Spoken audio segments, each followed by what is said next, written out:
Today's daf in Masechet Sanhedrin is daf Lamed Bet 32, and we're up to the new parak Echad Dine Mamanot at the beginning of the page. Says the Mishnah.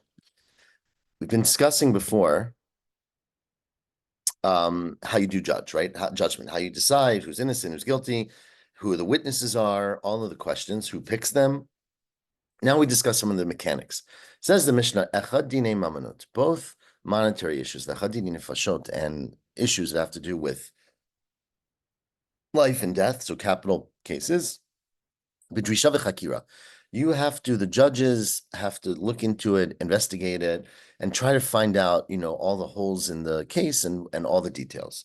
Shenemar mishpat echad yilachem, because it says that all judgments should be similar. Now, of course, that's an introduction to tell you that, of course, there's many differences.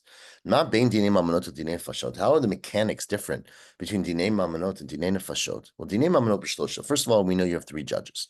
Dinei nefashot have esrim b'shlosha. You have 23 judges. So this we, of course, learned in the first Mishnah. Dinei mamonot potchim bein l'schut bein l'chova. When you have a monetary case, say Ruvain owes $100 to Shimon, that's the case. Sold the field, whatever monetary thing. You can start the discussion after the people show up, discussing whether he's guilty, he's innocent, doesn't matter. Whoever feels like they have something to say can start. But if it is a capital case, you have to start with an argument that they're innocent before you start making arguments that they might be guilty. Dinei mamonot, matina al pi echad. Dinei mamonot, you can have a judgment based on one person, meaning one bein l'schut, bein l'chova, whether the person says they're the 2 against 1, whether it's they owe the money or they don't owe the money. But dinei nefashot, matina al pi echad l'schut, you can have a 1-person majority for innocence, but not al pi shnayim l'chova. You need at least a 2-person majority to say someone is guilty. Dinei mamonot, machzirim bein l'schut, bein l'chova. If you are machzir, you realize there was an error in the case. And we'll discuss in the Gemara some of the new errors that we can have. But like you find something new, you get more information, or you realize that, as we talked about last week, that maybe you misinterpreted a Mishnah or something. So then the din can go back in cases whether it's schut or chova. You can change the opinion one way or the other. So there's no rule that once court said you don't owe the money, if they get more information, they can change their mind. Dinei nefashot machzirin l'schut, machzirin l'chova. But dinei nefashot, once they come up with the conclusion, you can only change it for schut if you get new information, but you cannot change it l'chova. There's no double jeopardy, as we put it. Dinei mamonot, in dinei mamonot, any of the people sitting there in the court, remember we had students, we had people there, anyone can add in a comment that might shed light on why the person would be socha or chayav. But dinei nefashot, anyone who says a reason why this person should not be guilty of the punishment, they can speak up. But if you're not a judge, you cannot present a reason that person might be guilty. Dinei mamonot, hamlamed chova, hamlamed schut. And dinei mamonot, the person who starts off the judgment by saying, I think they're guilty, they can then change their mind and say, I've thought about it more. This is the deliberations. I think they're innocent. And if you're malamed schut, malamed chova, you could switch the other way. If you initially thought that they were innocent, you can change your mind and say they're guilty. But dinei nefashot, we don't allow you to argue a negative thing. If you're malamed chova, if you initially start by arguing that he's chayav, you can change your argument, say he's innocent. Malamed schut. But once you started off the judgment by saying, I think the person is innocent, we make you continue that argument until, of course, you vote at the end. If you don't believe it at the end, you don't have to say what you don't believe. We don't allow you to argue differently during the deliberations. We do judgment of money during the day, and you can finish it at night. Gomin balayla.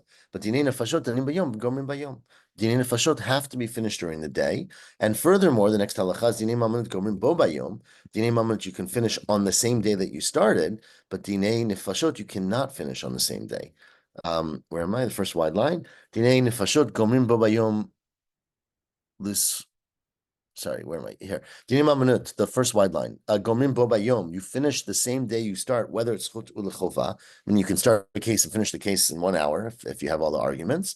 But dinei nefashot, we allow you to finish it during the day if you find that he's innocent. Gomrim bo bayom l'schut. But you have to go to the biyom shel acharav l'chova. You have to push it out at least 1 more day if you're going to find them guilty, because we want you to sleep on it and think about it and try to find more reasons not to be rash in making someone guilty. But lefikach, therefore, since we don't ever finish the din if it's chova the same day, you can't do a judgment that's a capital case starting on erev Shabbat or erev Yom Tov, because if you think they're guilty, you're going to have to push it over to the next day. The next day is Shabbat or Yom Tov. You can't do din on those days. The person's going to be sitting, languishing, worrying. We don't want to make extra pain for the person, and we'll discuss this, of course, in the Gemara. Dinei mamanut. Now, things that are monetary, including, this is how we usually read it, hatmeot v'atarot, that which is, you say whether an object is tamei or an object is tahar.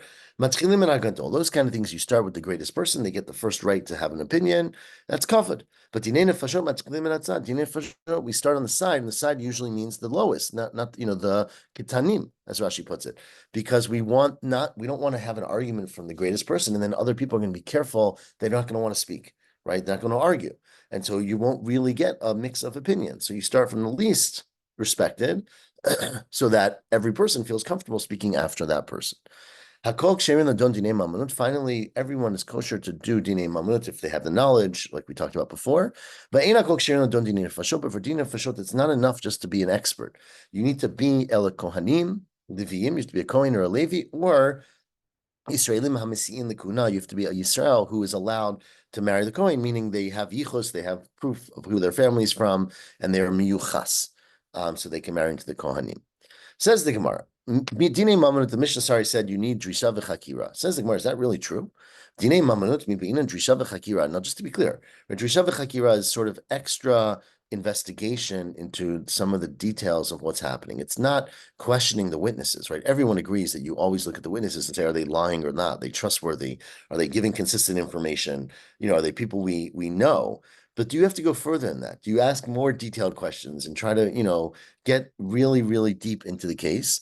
So we said in our Mishnah that you need that for both Dinei Mamanot and Dinei Nefashot. And the Gemara now challenges that. Is it really true that by Dinei Mamanot, Mibayin and Drisha v'Chakira, that you really have to, deeply question all the details of the case? For a mini. What about the following Braita from Tosefta in Masechet Makot? Says the Tosefta, Shtar.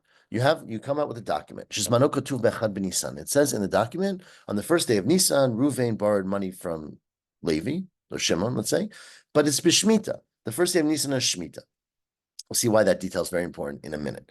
And Edom come and they say, what do you mean? How could you have signed on a shtar that on the first day of Nisan you saw Ruvain borrow money from Shimon? On that day, you were with us somewhere else. You were in a different city. So these are usually we call Edom Zomimim. And says the Braita, it doesn't matter. Shtar kasher veidav kshirim. Doesn't matter that someone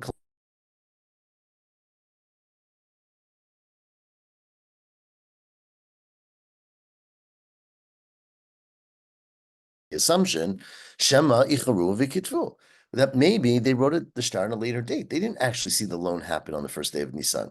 They saw the loan happen on the first day of Adar. But for whatever reason, they didn't write the first day of Adar on the shtar. They wrote a later date. So it really happened. They're good witnesses. They're trustworthy people. And we have an assumption that even the fact that they weren't there is not a problem. Now, of course, if you have to have Drisha v'Chakira, how can that make any sense? You start investigating, looking for details. Clearly the details here are false because they didn't see it on Echad b'Nisan. And you're saying, well, it doesn't matter. We assume that they're telling the truth anyways. That goes against this principle.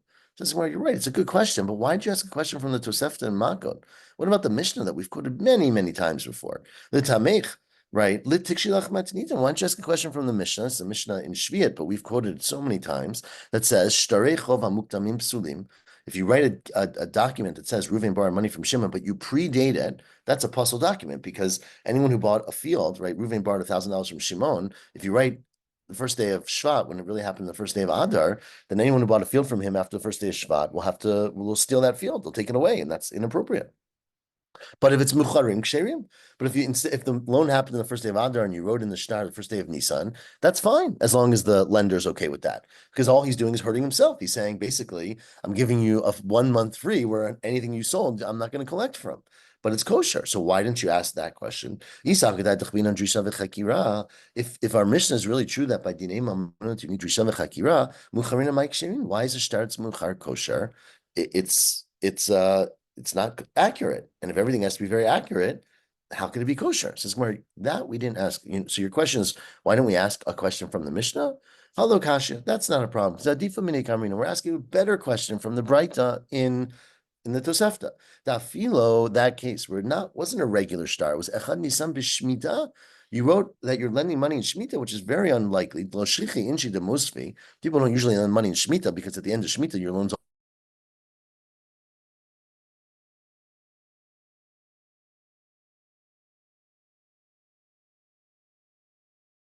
we shouldn't assume that they wrote the star with a different date. The lomara lishtari, they don't want to do anything to make the star lower quality. Ra, meaning people question the goodness of the star because already you're stealing a shemitah where it's unlikely to lend money. So people are going to look at your star with a lot of suspicion to begin with. Like, did you really lend the guy $1 million in shemitah? It seems pretty foolish. So you might think that there you would not say that he maybe wrote incorrect dates. Afilachi says the bright says Gemara became in the Shviat Sofo Mishameta and Machshirinan, right? So since Shemitah doesn't Mishamet till the end, right? So the money, the $1 million loan doesn't go away till the end of Shemitah. It's reasonable that you maybe lend him money for short term, right? You might have had a short term loan, but Mikol Makam Kasha, but still it's a problem because whether you go from the Mishnah or you go from the Breita, it seems like your dates and your star don't really matter. If your dates and your star don't really matter, then how could you say you need Drisha v'Chakira for Dinei Mamanut? We are assuming that even though you're not writing accurate information, it's okay.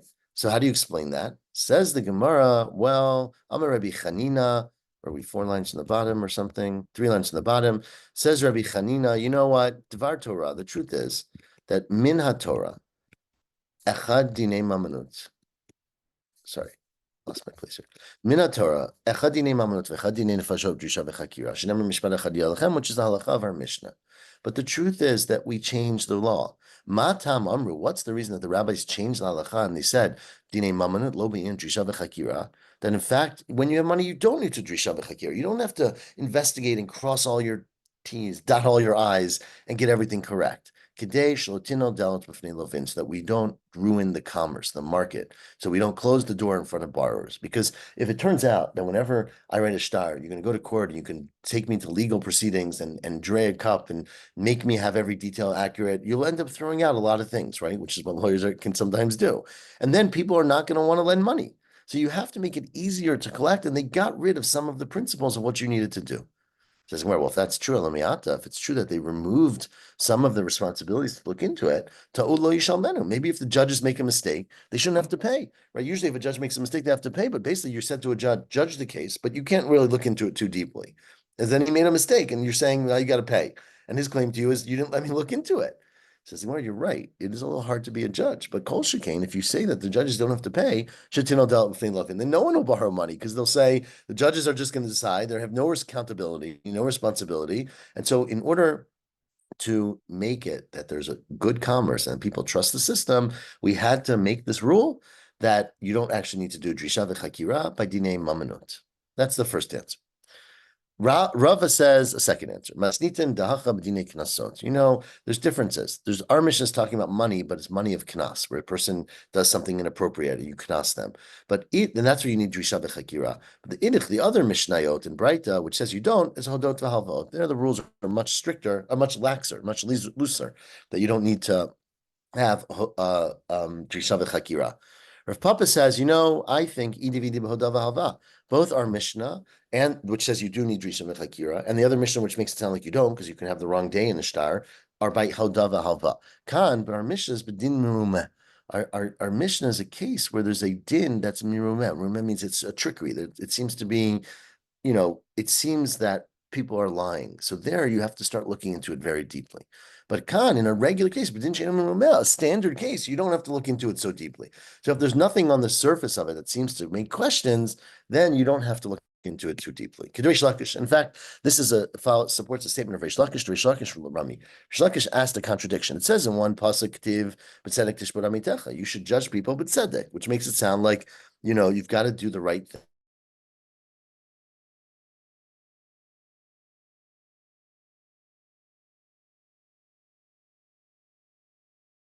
Tzedek, implying you've got to really analyze and get everything accurate.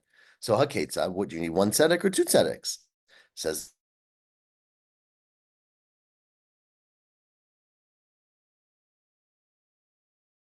it seems to be a complicated case, a fraudulent case.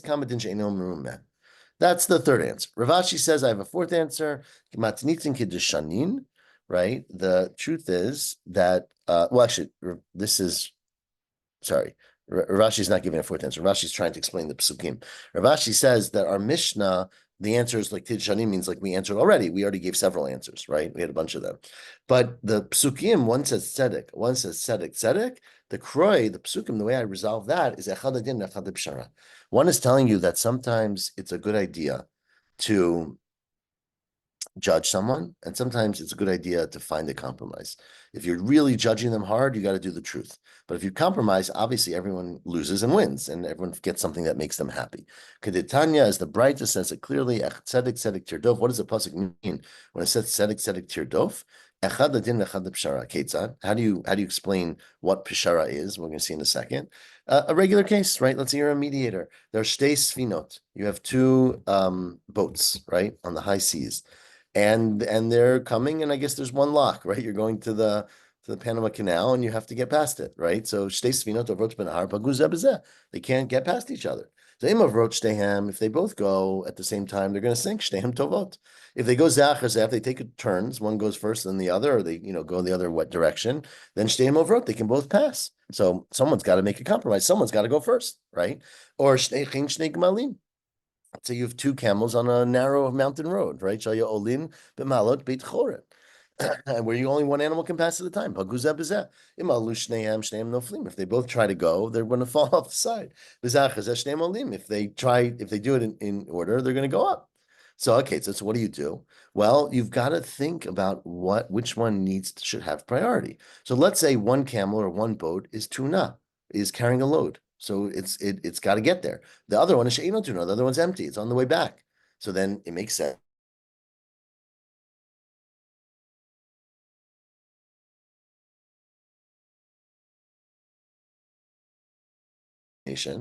Right? And the other is not. So the one who's close, it doesn't have as urgency because they're going to be able to, get there soon. They'll be able to unload. They'll recharge. They'll fill up with gas. But the Ana Krova should go first. Titche Krova, you should push off the close one. Krova. Are you staying Krovot or staying Rechogot? Let's say they're going to the same destination, the same thing. Hatel Pshara Beinehem. They should make an agreement, a compromise of what to happen. Umalot Schar L'zu. And obviously, they might have to pay each other, right? So Pshara might just also mean who's willing to pay for the inconvenience, but that could be part of Pshara. So that is what we learn from Tzedek Tzedek Tirdof. Says the Braita Tanura Banan. Once we're on the pasuk of Tzedek Tzedek Tirdof, we are, I guess, around halfway down, but still in the narrow lines. It says in the pasuk in the Braita, Tzedek Tzedek Tirdof means chase after justice. What does that mean? It means that if you can go to a questionable court where they might be fast and easy, but they're not really accurate, keep going. Go to the best Beit Din. Achar Rebbe Eliezer Lelud, like then we're going to go through a bunch of names, like Rebbe Eliezer and Lud, or Achar Rebbe Yochanan and Zakkai Lebror Chayil, which is where they were. Says while we're on the topic, Tana, there were of course times, unfortunately, as we all know, when the Romans prohibited the Jews from many people, not just the Romans, but this happened to be Roman, from practicing their religion, right? So they would cancel certain mitzvot, especially Shavua Ben, which usually means Brit Milah. So they had to sort of have secrets for how to do this. So it says the Braita, when you hear a Kol Rechaim Beborni, if you're in Borni and you hear a millstone going, which I guess was unusual, I'm not sure why, then that's sort of the secret message that Shavua Ben, that there's going to be Shavua Ben, which we usually say means Brit Milah, right, a week of the sun, but say Pidyon Ben, whatever, but Shavua Ben, and if you see Ar Haner B'Bror Chayil, which is why we quote this because Rabbi Yochanan Zakkai was in Bror Chayil, so then if you see a light, obviously at a time where it doesn't make sense to have light during the day or in the middle of the night, then that's a sign that mishtesham, that there's a meal there, there's a feast there because there's a wedding. So that that was their signals. Tanu Rabbanan says the Braita, while continuing our list of which rabbis to chase after and where everyone was, and this is a foundational Braita because it gives us sort of locations of many rabbanim, Tanaim. Tzedek tzedek tirdov halacha chachamim l'shiva. Go back to the Gufal Chachamim to where they are learning. They're sitting and learning. Achar Rebbe Eliezer Lud. Rebbe Eliezer was in Lud. Achar Rebbe Yochanan Zakkai Lebror Chayil. We quoted that. Achar Rebbe Yeshua the Pikiin. Rebbe Yeshua lived in the north in Pikiin. Achar Rebbe Gamliel Yavne. Achar Rebbe Akiva the Bnei Brak. Achar Rebbe Mattia the Romi. If you got to go to Rome, is usually how we translate it, right? If you got to go to out of the country, or Achar Rebbe Chananya ben Tradian the Sichni. To Rabbi Chanan ben Chanya in Sichni, Acha Rabbi Yossi Litzipori, Acha Rabbi Yehuda ben Betera Lenitzivin, Acha Rabbi Yeshua Ligola. Again, these are all historical places that are where these rabbis lived and had their Beit Dins. Rabbi Yeshua was in the Goletz. Rabbi Yeshua was a Tana in Bavel. Acha Rebbe Lebeit Sha'arim. And Achar Chachamim Lishkat Hagazut, where the Chachamim were, when the Beit Hamikdash stood, was in Lishkat Hagazut. Okay, so that is a beautiful summary of many locations in Israel. Let's continue. We're at the third wide line. Back to our Mishnah now. So the Mishnah said, Dinei Mamonut, that when you have monetary things, you start from the Zchut, right, or Chova. But if you're dinei nefashot, you can only start potchin only with schut. So what do they say? Amar Yehuda hachi kamrinale. This is what you say to the person, right? So they say mi yemar kidkamrita. They say to the person, who said that what you said is right? Meaning they say to the witness. The witness came and said, I saw Reuven kill Shimon, right? So they go to the witness and they say, who says that you're accurate? That's how you can open by doubting the person, basically. Says Ula, so that's not nice. You're silencing the person, right? When you confront someone, you say to them, who says you're right? Obviously, their response is to be quiet. And they're not going to say their testimony. They're going to say, oh, I'm not sure. Maybe I didn't know. Well, who cares? So silence him, meaning push him not to tell what he said. Milotanya, didn't we learn in a Braita? Rabbi Shimon ben Eliezer Omer, Misina to Edimi Makom Makom. When we have witnesses, we take them from one place to another. We move them from one room to the next. Kadesh Titaref Datan, so that they become Titaref Datan means they become confused. V'yachzruben, and they maybe come back. So we don't, as much as we care about the truth, we do also want people to live, and so we say that we make the Edim have a hard time. So maybe that's why. Maybe in fact you're making them work for their opinion, and you're pushing them against it. Says, well, that's different. Me dummy, that's not similar to what Ula said, because hatam memela kamidchi. There, what you're doing is you're walking them around, you're making them harder for them to sort of concentrate, and they change their mind. But here, you're basically saying to them, "We don't trust you." Me hacha here kadachina lebiyadayim. You're pushing them off with your own hands. You can't do that. You can't. It's not appropriate if an aide comes and says something for you to go say to them, "We don't think you're telling the truth." Okay, so Ella Amar Ula. 7 lines from the bottom, Hachi Armina. What we say is, we don't say to them, we don't trust you. We say to the crowd, Yesh lecha edim lahazimam? Does anybody have, you say to the person who is being, is Reuven, right? The accusation is that Reuven killed Shimon. So you say to Reuven, these Edim came and said that they saw you kill Shimon. Do you have any other witnesses who might know that they were somewhere else? Do you have other Edim to make them zomimim? And that's a way of saying basically, give it a try. This is our advice to you. Look for a way out of this by seeing if someone was with them and maybe says they weren't there. Amalei Rava says Rava, yeah, but Rava, sorry, Amalei Rava, but there's a big consequence. What are you saying? We should look for witnesses to make them Edim Zomimim. If they become Edim Zomimim, then they get killed, right? We're trying to kill him. So you're opening by finding innocence for one person, which turns out to be chovo. It's going to end up being the guilt of the next person. They're going to get killed. It says where they won't get killed. Mihavi chovato, right? Is it really the case that they'll become guilty if you bring edim zomimim? But it's not. The Mishnah is going to tell us in the next Masechta and Makot, ein edim zomimim neragim ad sheyigamer din. We only kill edim zomimim if they first had a gemar din on the first person. They said Reuven's going to be killed for killing Shimon, and then before they actuated, before they brought out the death of Reuven, they found out that they were Edim Zomimim. But if you're just arguing in the case and you find out they're Edim Zomimim, they won't be killed. So that's what you should do. It says, this says Rabbah, my question was the following. Right? You go to the Reuven, you say, a way out of your predicament here is if you find Edim who will turn these Edim into Edim Zomimim. But the problem is that Rabbah says that maybe the Reuven, the accused, will be quiet until the end of the din, and then he'll be mighty edim umazimlo. Then he'll bring the edim zomimim and havilei chovato shel zeh. It turns out by giving him advice to look for edim zomimim, you're basically leading to the death of other people. Ella Amar Rabbah says Rabbah, you know what you should say to him? Don't say to Reuven, do you have witnesses that will make them edim zomimim, which might lead to them being killed? Say to Reuven, yesh lecha edim lahakishan. Do you have people who can come and contradict them and say that they're wrong, that facts were different, that the gun wasn't there, that this, whatever it is, not edim zomimim?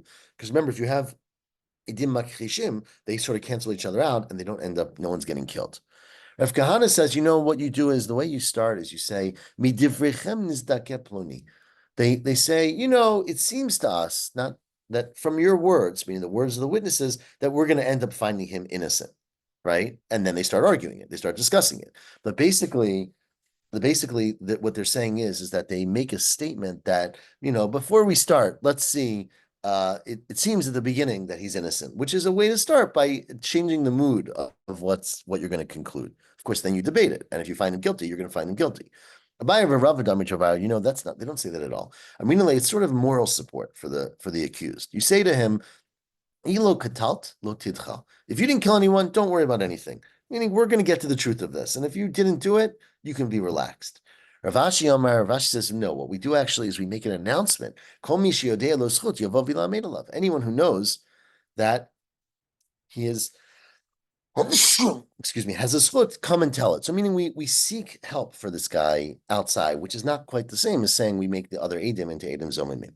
And in fact, Tanya Kavati Dabai Rava, there's a Braita that actually supports, we're at the last line of Chaf of Lamed Gimel Lamed Bet. It's Lamed Bet, sorry. Tanya Kavati Dabai Rava, Rebbe Omer, we quote a Braita of Rebbe. Rebbe says, it's a very interesting pasuk when it says by the Sota. Remember, the Sota is accused of sleeping with a man while she is married to someone else. She doesn't, well, I guess she denies it, but there are no witnesses. So we bring her to the Beit HaMikdash, where the Karban becomes the witness, basically. And then we read to her and we say the following, Rebbe, quote the pasuk now, Im lo shachav ish otach, if you didn't sleep with any man, and you didn't, go astray, then you're going to be okay from these waters.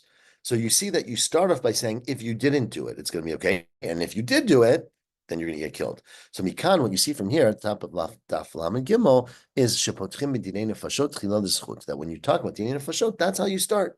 You start by saying, if you didn't do it, don't worry, right? It's going to be okay. So the person feels more relaxed. They can make more claims on their behalf. You set the tone. Of course, if they did do it, you're going to find them guilty and you're going to kill them. So that is the end of Daf Lamed Bet. We're going to pause here and hope everyone hears this recording. And then soon I'm going to do the recording for Daf Lamed Gimel. Shabbat Shalom or Shabbat.